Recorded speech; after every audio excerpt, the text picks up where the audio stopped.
দেখো বন্ধুরা, দুপুরের খাওয়া দাওয়া প্রায় শেষ হয়ে গেল।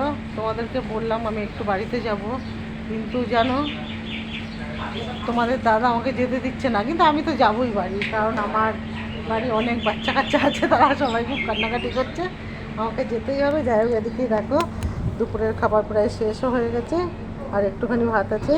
মাসি আসেনি, তাই কি দিদি কাজে এসছে, দিদি এখন খেতে বসেছে। আর এদিকে দেখো আমার তরকারিও ভাত সব শেষ হয়ে গেছে, ডালটাও প্রায় মানে যা আছে ভাতের সাথে হয়ে যাবে। এদিকে আমি এই টক দইটা নিয়ে এখন বসছি। আমরা দোকানে এই টক দইটা বিক্রি করি, বুঝেছো, মেট্রোর। এই দইটা কিন্তু এমনি খেতে ভালো, জানো তো। আমি এখন এটা দিয়েই খেতে বসবো, ভাত খেয়ে দেখি বাড়িতে যেতে দেয় কি না, বুঝেছো। বারবার রিকোয়েস্ট করছি যাওয়ার জন্য, যেতে তো দেবেই আমাকে। যাই হোক, যাবো বাড়িতে। সে এখন ভাত না খেয়ে, ও দেখো সে এখন লস্যি খাচ্ছে, টক দই খাবে, লস্যি খাবে, তার কোনো ভাত খাওয়ার কোনো সিন নেই। যাই হোক, আমি এখন খেতে বসবো এই দইটা দিয়ে ভাত।